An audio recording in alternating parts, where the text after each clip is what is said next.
کنجوسی، دھوکہ دہی اور خود غرضی کے لیے یہودیوں پر لطیفے بنائے جاتے ہیں۔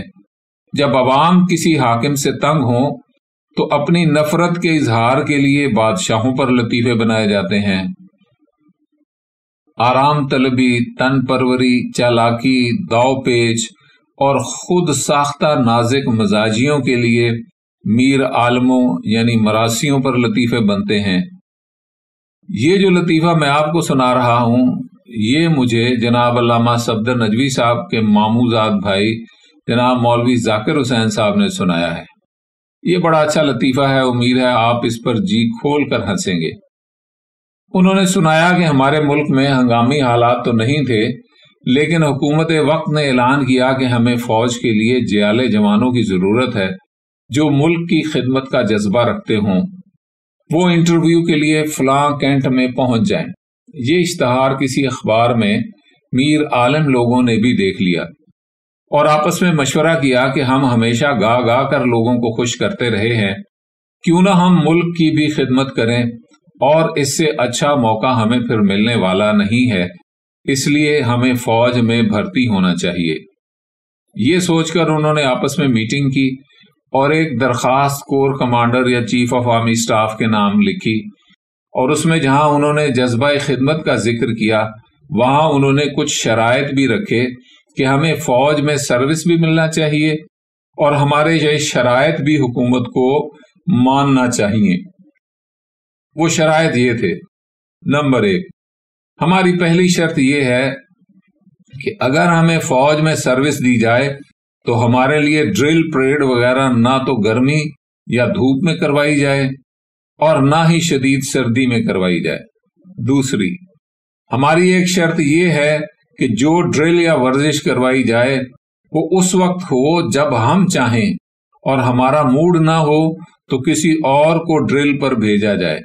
3، ہماری ایک شرط یہ بھی ہے کہ ہماری وردی نرم ہو اور موسم کے لحاظ سے موزوں ہو، اگر سلکی ہو جائے تو بہت اچھا ہے۔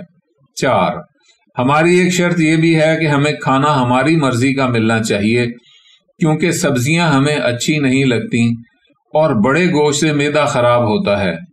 گوبھی، شلغم، ساگ، دالیں تبخیر کرتی ہیں۔ ایک تو گوشت ہو اور وہ بھی مرضی سے بڑے کسی پرندے کا بھی نہیں ہونا چاہیے۔ 5، ہماری ایک شرط یہ بھی ہے کہ جنگ کے دنوں میں ہمیں چھٹی ہونا چاہیے، کیونکہ ہم کسی بڑی مشقت کے عادی نہیں ہیں۔ اگر چھٹی نہ دی جائے تو مورچے ایئر کنڈیشنڈ ہونا چاہیے اور ان میں آرام دہ بستر بھی ہونا ضروری ہے۔ 6، ہماری ایک شرط یہ بھی ہے کہ اگر دشمن کے مقابلے میں بھیجا جائے تو حکومت ہمیں حفاظت کی ذمہ داری فراہم کرے اور دشمن سے پہلے طے کر لے کہ سامنے سے کوئی فائر نہ کرے گا، ورنہ ہمارے بھاگنے کی ذمہ دار خود حکومت ہوگی۔ 7، ہماری ایک شرط یہ بھی ہے کہ جب بھی گھر کا کوئی کام آ پڑے یا کسی کی شادی بیاہ کے موقع پر گانے پر اور عوام کو خوش کرنے کی دعوت آ جائے یا فصل کاٹنے کا موسم ہو تو ہمیں فوراً چھٹی ملنا چاہیے، ورنہ ہم حکومت کو بتائے بغیر چلے جائیں گے اور اس کی ذمہ دار بھی حکومت ہی ہوگی۔ 8، ہماری ایک شرط یہ بھی ہے کہ جب ہماری سرحدوں پر دشمن حملہ کرے تو ہمیں گھر بھیج دیا جائے، اور جب فتح ہو تو ہمارے آنے سے پہلے کوئی لوٹ کھسوٹ نہ کرے، تاکہ ہمیں اپنی پسند کی چیزیں لوٹنے کا بھرپور موقع مل جائے۔ اگر ایسا نہ ہوا تو ہماری طرف سے فوج سے استعفیٰ سمجھا جائے۔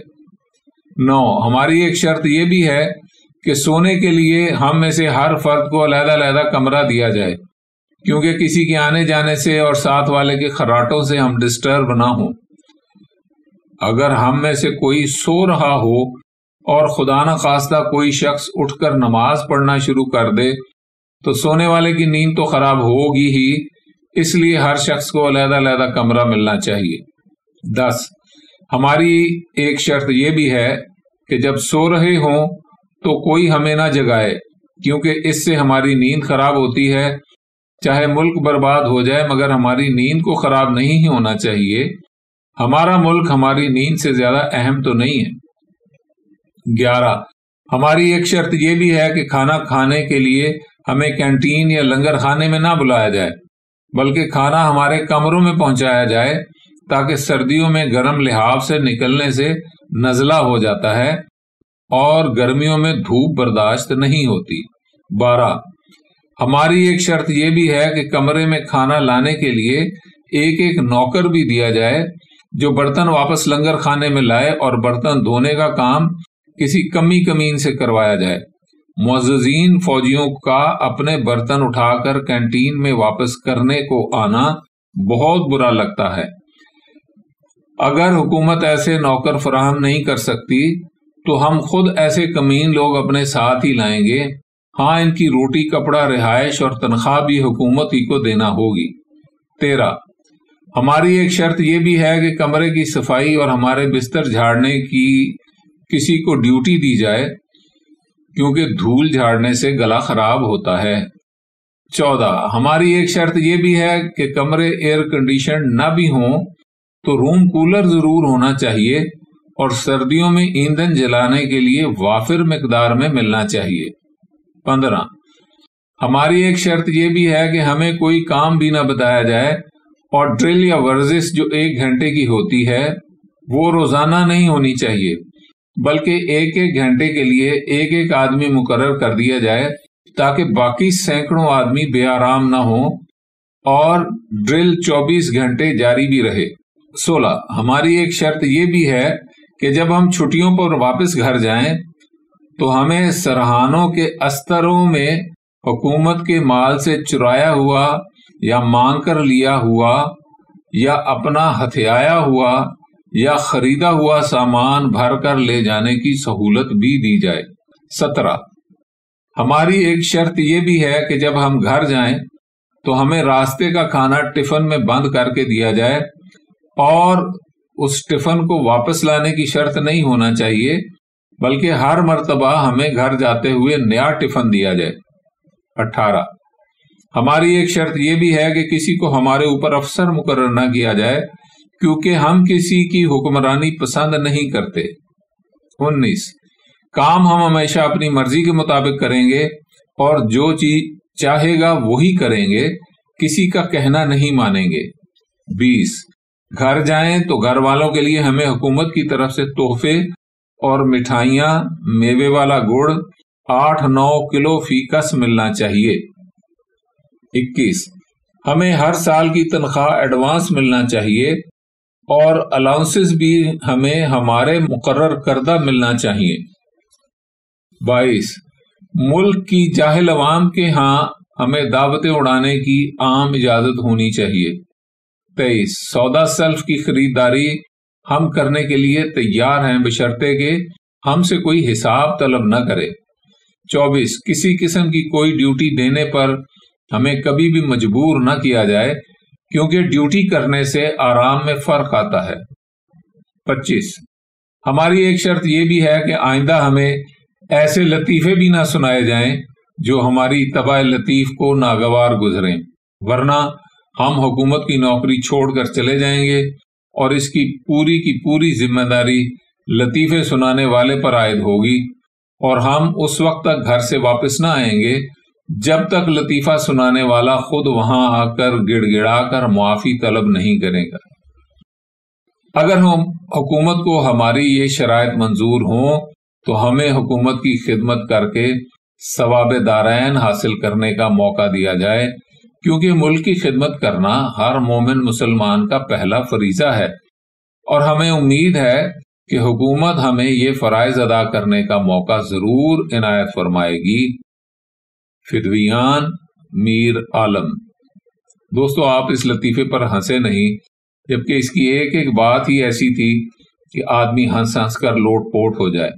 آپ خود سوچیں کہ اس سے بڑی حماقت کوئی ہو سکتی ہے کہ آدمی فوج میں اپلائی کرے اور عام طلبی اور عیاشی بھی کر سکے، کیونکہ فوج کا محکمہ تو ہوتا ہی جفاکشی، جفانوشی، محنت، مشقت اور موت سے کھیلنے کا ہے۔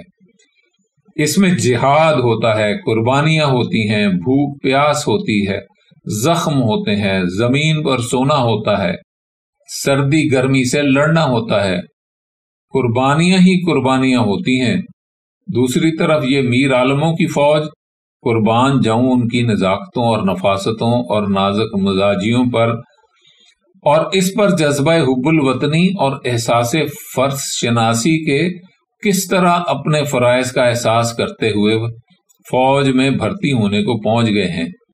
اگر قصور ہے تو حکومت ہی کا ہے کہ اس نے انہیں جوتے مار کر باہر نکال دیا، ورنہ وہ تو اپنے فرائض کو ادا کرنے پہنچ گئے تھے۔ لیکن وہ حکومت بیچاری کیا کرتی، وہ بھی تو نااہل تھی، کیونکہ وہ حکومت الہیہ تو نہیں تھی جو ایسے فوجیوں کو فوراً بھرتی کر لیتی۔ اب یہاں سوال یہ پیدا ہوتا ہے کہ اس سارے لطیفے میں لطیفیت کہاں سے شروع ہوتی ہے اور اس میں ہنسنے والی بات کیا ہے؟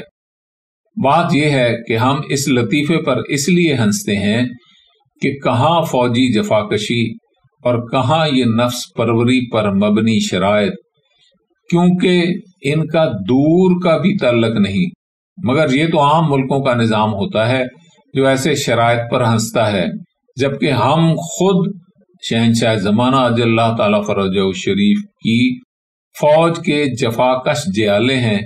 ہمارے ہاں تو ایسے شرائط کوئی بے وقوفی والی بات لگتی ہی نہیں، کیونکہ ہم تو اپنی فوج میں شامل بھی انہی شرائط کے ساتھ ہوئے ہیں۔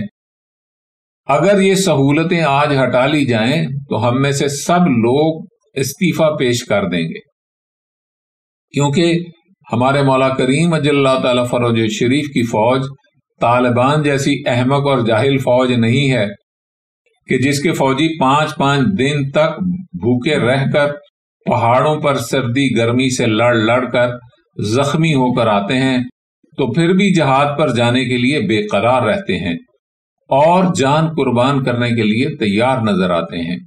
دوستو، حقیقت یہ ہے کہ ہمیں اس دور میں اپنا احتساب کرنا ضروری ہے، کیونکہ احتساب کے عمل سے گزرنے کے بعد ہمیں اپنے نقائص کا پتہ چلے گا، اور نقائص کا علم ہونے کے بعد ہم اپنی اصلاح کے بارے میں سوچیں گے۔ اگر واقعی ہم میر عالموں کی فوج ہیں تو ہمیں اصلی فوجی بننا چاہیے۔ دوستو، جب ہم کسی بھی اصلاحی عمل کا تجزیہ کرتے ہیں تو پتہ چلتا ہے کہ اصلاح کا عمل 3 مراحل سے گزرتا ہے۔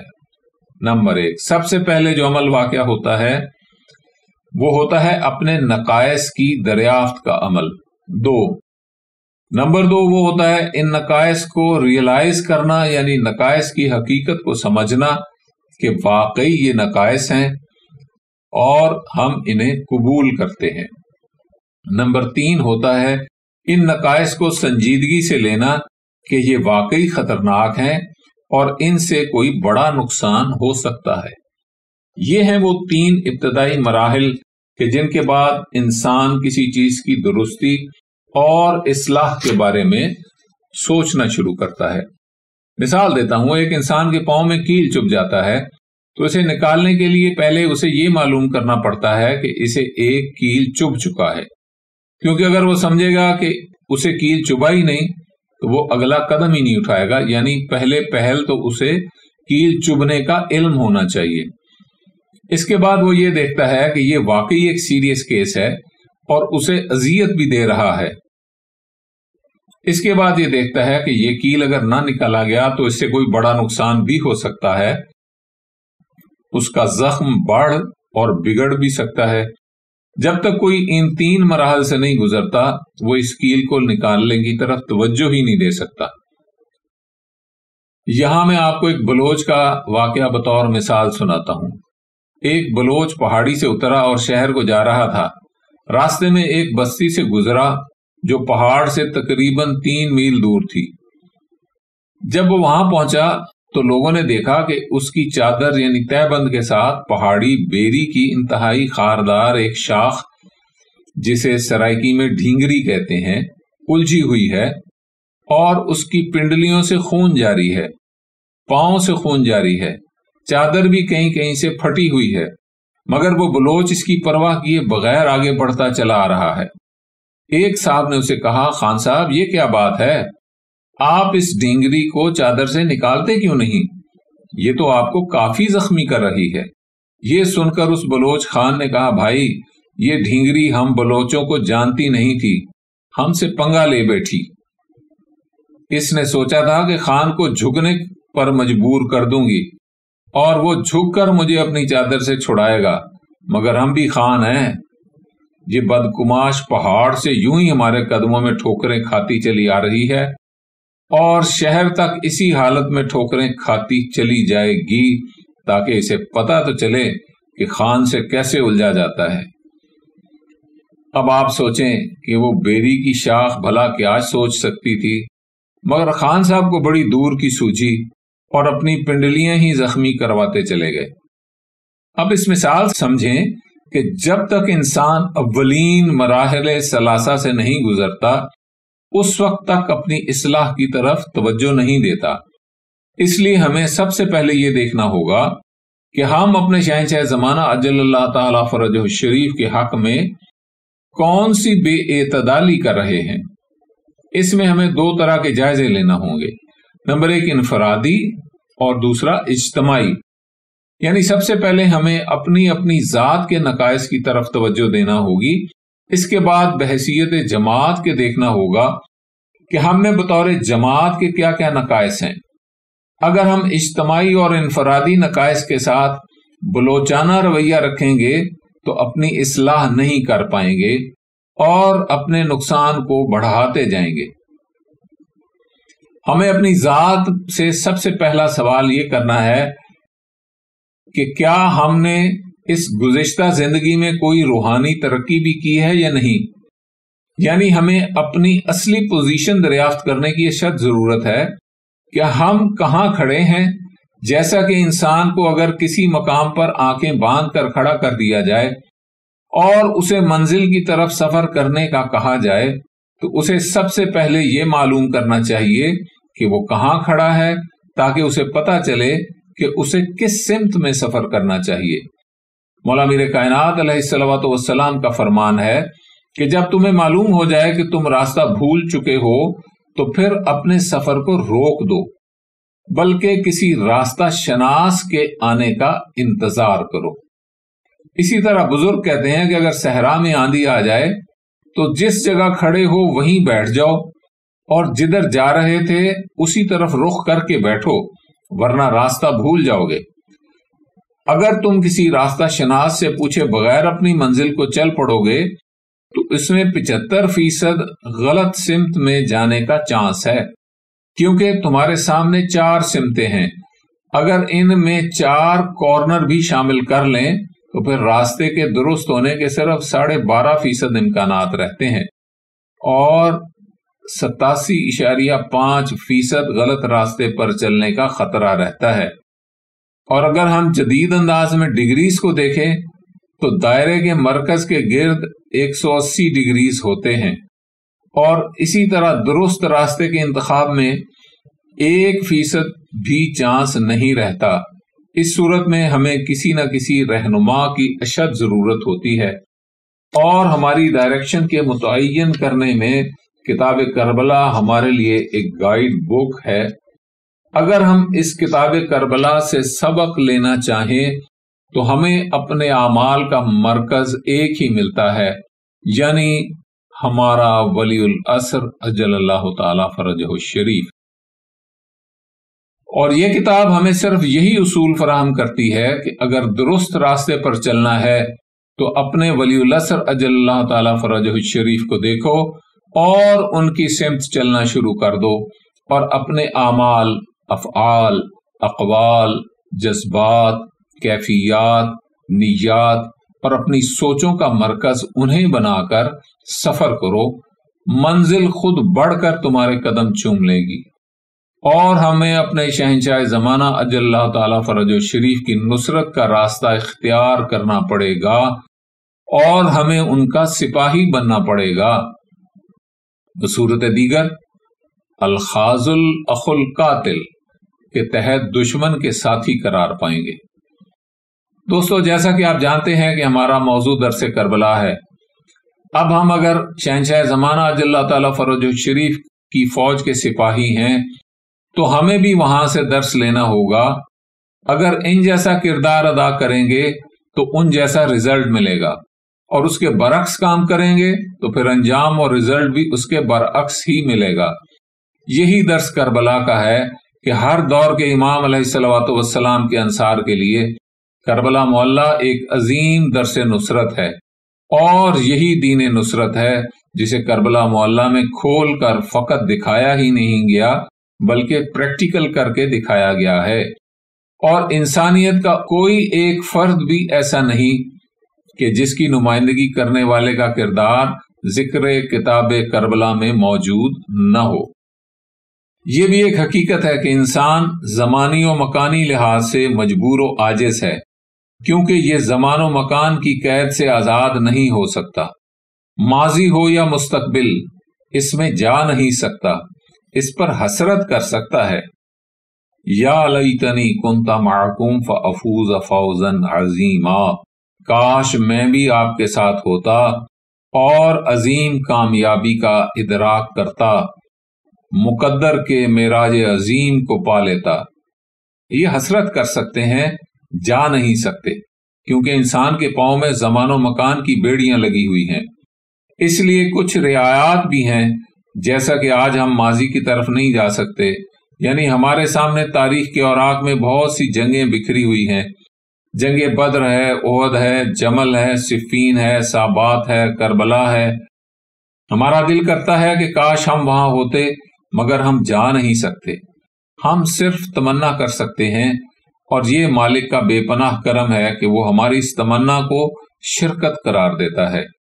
جیسا کہ جنگ جمل میں امیر کائنات علیہ الصلوۃ والسلام نے فرمایا تھا کہ آج ہمارے ساتھ وہ لوگ بھی مصروف جہاد ہیں کہ جن کی آباء و اجداد بھی پیدا نہیں ہوئے، یعنی انسان جہاں زمانی و مکانی طور پر نہیں جا سکتا وہاں صرف تمنا کر سکتا ہے، اور اس کی بھی ایک جزا یا سزا موجود ہے۔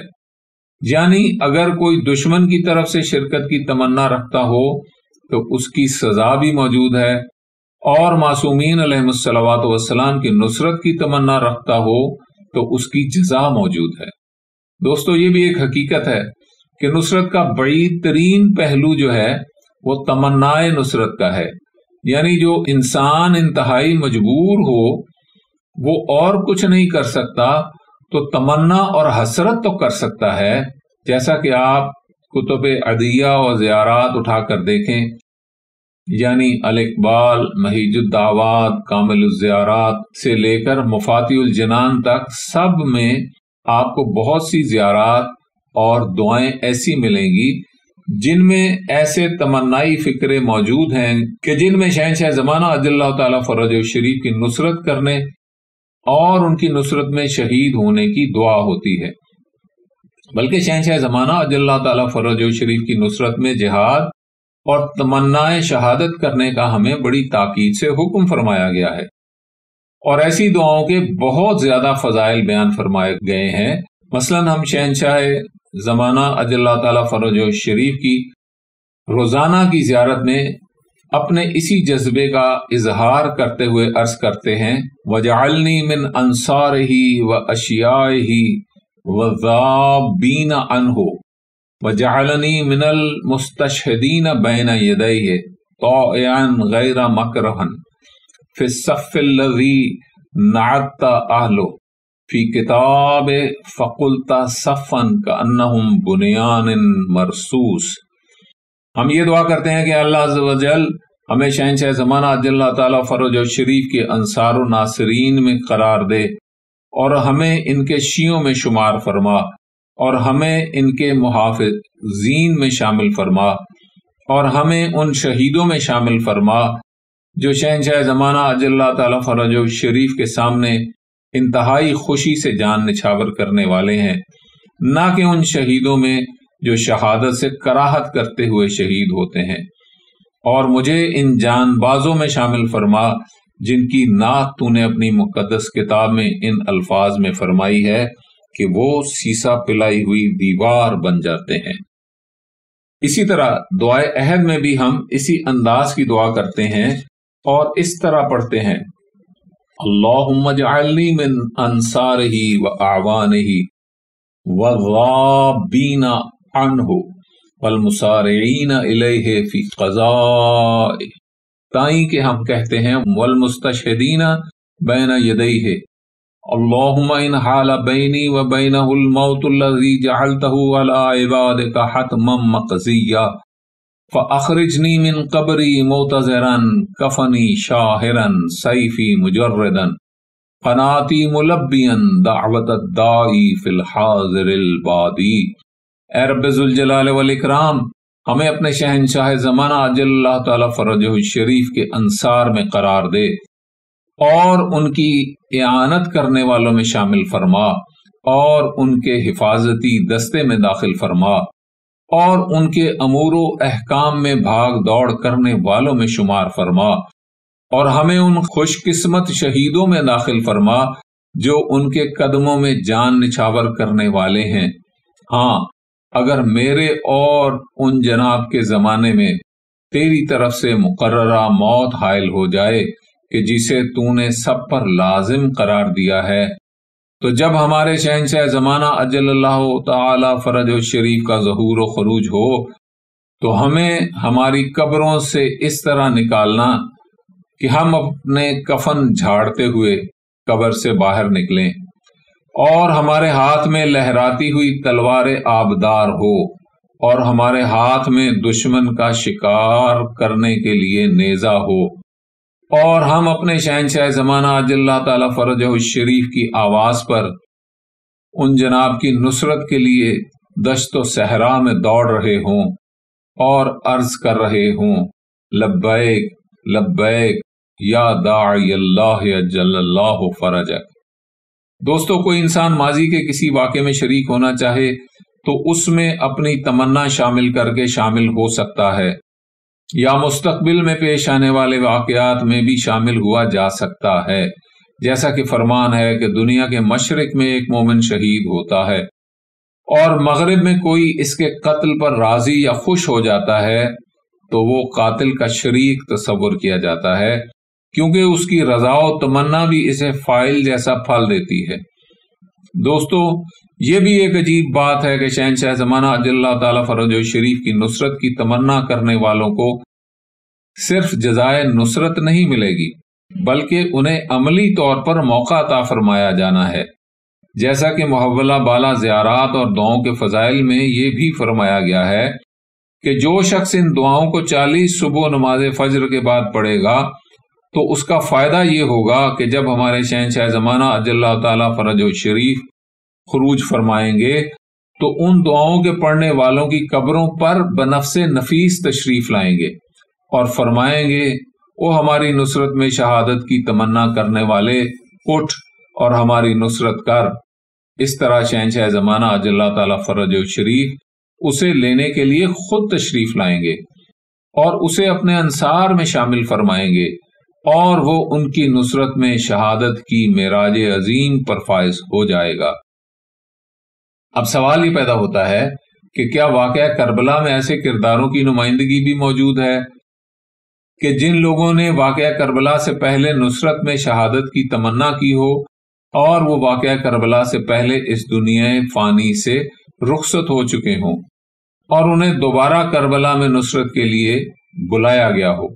آئیے دوستو، ہم ماضی کی طرف ایک ذقن لگاتے ہیں۔ آج بھی ہمارے ساتھ چلیے تاکہ اس سوال کا جواب مل کر تلاش کریں۔ 3 شعبان المعظم سن 3 ہجری میں مدینہ کے شہر میں خانہ توحید و رسالت میں کریم کربلا علیہ الصلوۃ والسلام کی تشریف آوری ہوئی۔ جناب اسماء بنت عمیس جو بعد میں خلیفہ اول کے عقد میں آئیں اور جناب محمد بن ابی بکر کی والدہ ہوئیں، وہ روایت فرماتی ہیں کہ جس دن کریم کربلا علیہ الصلوۃ والسلام کی دنیا پر تشریف آوری ہوئی تو ہم خانہ اطہر میں تھیں۔ جب کریم کربلا علیہ الصلوۃ والسلام کا ظہور جلال ہوا تو سرور کونین صلی اللہ علیہ وآلہ وسلم پاک گھر میں تشریف لائے اور فرمایا کہ ہمارا لال اقدس ہمیں دکھائیں۔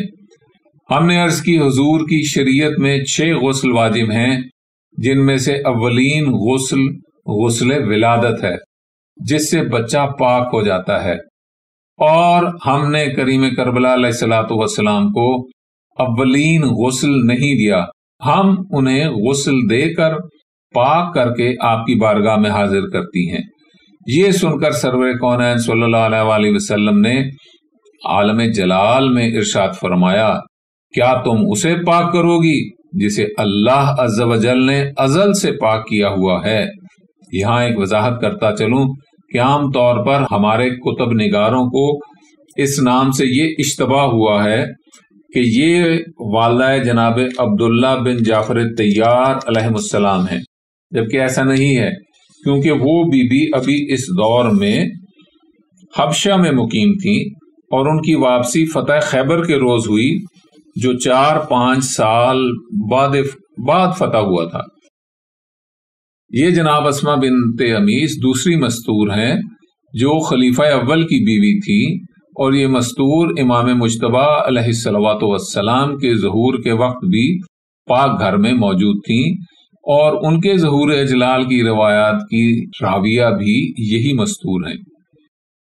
ہاں، تو میں عرض کر رہا تھا کہ جب سرور کونین صلی اللہ علیہ وآلہ وسلم نے اپنے لال کو آغوش مقدس میں لیا تو دہن مبارک میں اپنی زبان مبارک دی اور چشمہ سلسبیل سے انہیں سیراب فرمایا۔ اس کے بعد جناب جبریل علیہ السلام نازل ہوئے اور انہوں نے واقعات کربلا عرض کیے۔ گویا یہ کریم کربلا علیہ الصلوۃ والسلام کی پہلی مجلس تھی جس میں سرور کونین صلی اللہ علیہ وآلہ وسلم اور پاک گھر کے سارے افراد سامع تھے اور جناب جبریل علیہ السلام ذاکر تھے، اور آغوش میں کریم کربلا علیہ الصلوۃ والسلام اپنی شبیہ آپ بنے ہوئے تھے، اور جناب جبریل علیہ السلام ذکر مصائب پڑھ رہے تھے، اور سامعین لال کو دیکھ دیکھ کر رو رہے تھے۔ اس کے 3 دن بعد یعنی 6 شعبان المعظم کے دن سرور کونین صلی اللہ علیہ وآلہ وسلم اپنے نواسے کی زیارت کو تشریف لائے۔ ان 3 دنوں میں کریم کربلا علیہ الصلوۃ والسلام نے کچھ بھی کھانا پینا پسند نہیں فرمایا، کیونکہ انہوں نے اولین غذا سرور کونین صلی اللہ علیہ وآلہ وسلم کی لسان مبارک سے حاصل کرنا تھی۔ جب سرور کونین صلی اللہ علیہ وآلہ وسلم تشریف لائے تو پاک نواسے کو گود میں لیا، نام پاک رکھا گیا، پھر ان کے دہن مبارک میں اپنی زبان مبارک دی، چشمہ سلسبیل زبان اطہر سے دوبارہ جاری ہوا۔ 3 دن کا پیاسا نواسا اس چشمہ سلسبیل سے سیراب ہوا۔ یہ بھی عجیب بات ہے کہ کریم کربلا علیہ الصلوۃ والسلام نے اس دنیا میں تشریف لانے کے 3 دن بعد تک کچھ نہیں پیا، اور اس دنیا سے تشریف لے جانے سے 3 دن پہلے سے بھی کچھ نہیں پیا۔ یہ 3 دن کی پیاس ان کا اپنا حصہ تھا، اور ہم اس راز کو نہیں سمجھ سکتے کہ اس میں کیا راز تھا۔ 3 دن بعد سرور کونین صلی اللہ علیہ وآلہ وسلم نے مسجد نبوی میں اپنے لال کو طلب فرمایا تاکہ اصحاب باوفا رضوان اللہ علیہم کو اپنے لال کی زیارت کروائیں۔ اس دن پھر کریم کربلا علیہ الصلوۃ والسلام کی مجلس ہوئی، اور یہ دوسری مجلس تھی۔ اس میں ذاکر سرور کونین صلی اللہ علیہ وآلہ وسلم تھے، اور سامعین اصحاب کرام رضوان اللہ علیہم تھے، اور آغوش میں کریم کربلا علیہ الصلوۃ والسلام تھے، اور سرور کونین صلی اللہ علیہ وآلہ وسلم نے واقعات کربلا بیان فرمائے اور فرمایا کہ ہمارا یہ لخت جگر کس طرح بے دردی سے شہید کیا جائے گا۔ سارے واقعات تفصیل سے سنائے، اصحاب کرام گریہ فرما رہے تھے، اور اس دوران سرور کونین صلی اللہ علیہ وآلہ وسلم نے بھی گریہ فرماتے ہوئے فرمایا کہ جو بھی ہمارے اس لال کی اس وقت مدد کرے گا اور ان کی نصرت میں شہید ہوگا، اسے 70 شہدائے بدر کا اجر اور مرتبہ ملے گا۔ بروایت دیگر 70,000 شہدائے بدر کا مرتبہ ملے گا۔ اس دن اس مقدس مجلس میں سرور کونین صلی اللہ علیہ وآلہ وسلم کے صحابی جناب سعید احنف سلام اللہ علیہ بھی موجود تھے۔ وہ واقعات کربلا سنتے رہے، روتے رہے۔ جب سرور کونین صلی اللہ علیہ وآلہ وسلم نے یہ فرمایا کہ ان کی نصرت میں شہید ہونے والے کو 70 یا 70,000 شہدائے بدر کا درجہ ملے گا، تو انہوں نے دل میں دعا کی کہ خالق مجھے ان کی نصرت کی توفیق عطا فرما، اور مجھے ان کی نصرت میں شہادت عطا فرما۔ اس کے بعد انہوں نے دل میں عہد کر لیا کہ ہم کریم کربلا علیہ الصلوۃ والسلام کی نصرت بھی کریں گے اور ان جناب کی نصرت میں شہید بھی ہوں گے۔ اور وہ دل ہی دل میں کریم کربلا علیہ الصلوۃ والسلام کی نصرت میں شہادت کی دعا فرماتے رہتے تھے، اور کسی پر کبھی اپنی یہ دعا ظاہر نہیں فرمائی تھی۔ اسی طرح دن گزرتے گئے، سرور کونین صلی اللہ علیہ وآلہ وسلم کو کفار کے ساتھ ایک غزوہ درپیش ہوا۔ تاریخ نے اس غزوے کا نام نہیں لکھا، صرف اتنا لکھا ہے کہ کفار نے سرور کونین صلی اللہ علیہ وآلہ وسلم کے ساتھ جنگ کی، اور یہ جناب سعید احنف سلام اللہ علیہ بھی اس غزوہ میں شریک ہوئے اور سرور کونین صلی اللہ علیہ وآلہ وسلم کی جی توڑ کر نصرت کی، اور زخموں سے چور چور ہو کر زمین پر گر پڑے۔ جب جنگ فتح ہو چکی تو سرور کونین صلی اللہ علیہ وآلہ وسلم نے اصحاب سے فرمایا کہ اپنے زخمیوں کو جمع کریں اور شہیدوں کی لاشوں کی تدفین کریں۔ جب لوگ جناب سعید احنف سلام اللہ علیہ کے سرہانے پہنچے تو ان کی رمق جان باقی تھی۔ سرور کونین صلی اللہ علیہ وآلہ وسلم بھی میدان میں زخمیوں کے سرہانے تشریف لے جا رہے تھے۔ جب جناب سعید احنف کے سرہانے پہنچے تو دیکھا ان کی آنکھوں سے آنسو جاری تھے۔ حضور اکرم نے فرمایا، اے سعید احنف، آپ کس لیے رو رہے ہیں؟ حالانکہ آپ شہادت کے مرتبہ عظیم پر فائز ہو رہے ہیں۔ یہ سن کر انہوں نے عرض کیا کہ میں اسی لیے تو رو رہا ہوں کہ میں درجہ شہادت پر فائز ہو رہا ہوں، جبکہ میری خواہش، میری آرزو اور میری دعا یہ تھی کہ میں آپ کے مظلوم نواسے علیہ الصلوۃ والسلام کی نصرت میں شہادت پاؤں۔ سرور کونین صلی اللہ علیہ وآلہ وسلم نے ان کی جبین مبارک پر بوسہ دیا اور فرمایا، وہ بھی تمہیں نصیب ہوگی۔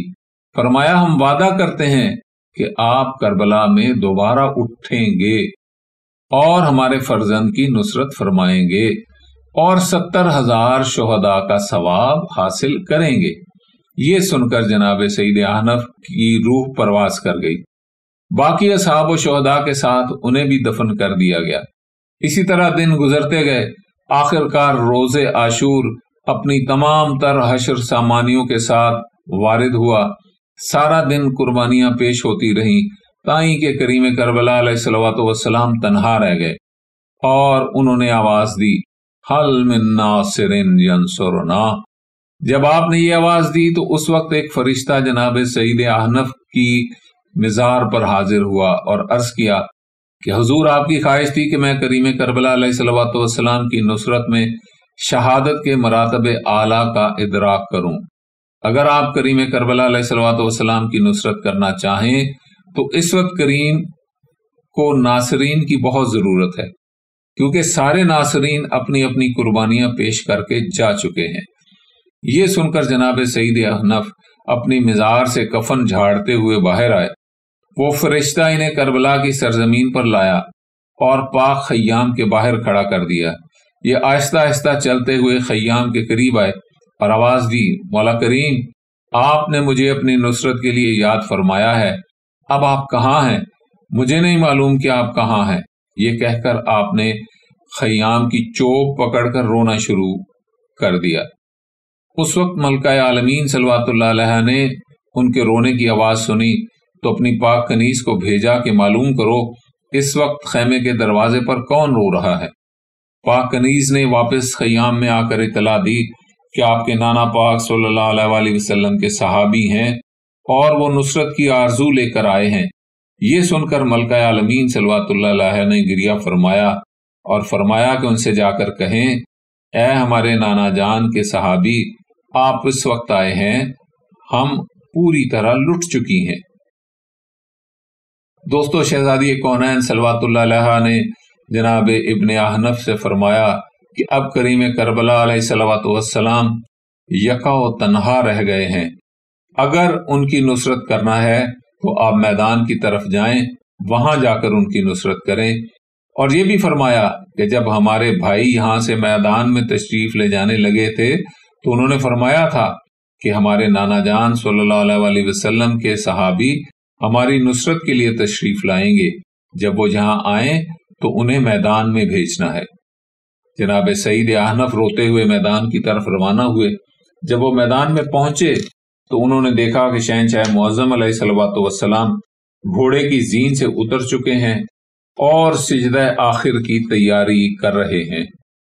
ابن احنف نے آ کر روتے ہوئے ان الفاظ میں سلام عرض کیا: السلام علیکہ یا ابا عبداللہ، السلام علیکہ یا ابن رسول اللہ۔ آپ نے انہیں دیکھ کر فرمایا کہ آپ اس وقت آئے ہیں جب ہم پوری طرح سے اجڑ چکے ہیں، اب نہ ہمارے بھائی ہیں، نہ بیٹے ہیں، نہ بھتیجے ہیں، نہ بھانجے ہیں، ہم اپنا سارا گھر اپنے پاک حبیب جل جلالہ کے لیے لٹوا چکے ہیں۔ اس وقت جناب احنف نے کریم کربلا علیہ الصلوۃ والسلام کی قدم بوسی کی اور عرض کیا کہ آقا، اب آپ مجھے اپنی نصرت کی اجازت عطا فرمائیں۔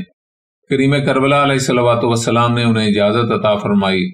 انہوں نے کفار اسلام کے خلاف جم کر نصرت کی اور اس نصرت میں دوسری مرتبہ درجہ شہادت پر فائز ہوئے۔ خدا رحمت کند عاشقان پاک تینت را۔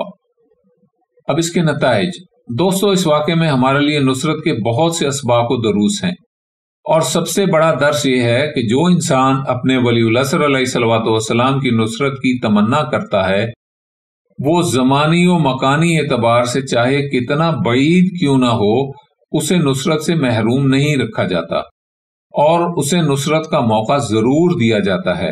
اس لیے ہر مومن پر دعائے نصرت اور نصرت کی خواہش کرنا لازم ہے، اور یہ دعا کرنے والا کبھی محروم نہیں ہوتا، مگر یہ بات یاد رہے کہ دعا کا مقام اپنی طرف سے سب کچھ کرنے کے بعد آتا ہے۔ یعنی اگر کوئی انسان کنویں میں گر گیا ہے تو پہلے اسے نکالنے کی پوری کوشش کرنا چاہیے، اور جہاں اپنی کوشش کام نہ کرے وہاں سے دعا کی سرحد شروع ہو جاتی ہے۔ اس لیے اپنی طرف سے پہلے عملی نصرت تا حد امکان کرنا چاہیے، اور اس کے بعد دعا بھی کرنی چاہیے کہ ہمیں نصرت کا موقع عطا فرمایا جائے، تو پھر یہ دعا کبھی رد نہیں ہوگی۔ آئیے ہم سب مل کر دعا کریں کہ شہنشاہ زمانہ عجل اللہ تعالی فرج و شریف اپنے اجداد طاہرین علیہ الصلوۃ والسلام کا انتقام لینے کے لیے جلد تشریف لائیں، اور اپنے اجداد طاہرین علیہ الصلوۃ والسلام کے ماتم داروں اور زنجیر زنوں کو اپنی نصرت کی توفیق اور موقع عطا فرمائیں۔ آمین آمین یا رب العالمین۔ الحمدللہ وشکرا لصاحب الزمان عجل اللہ تعالی فرجہ الشریف۔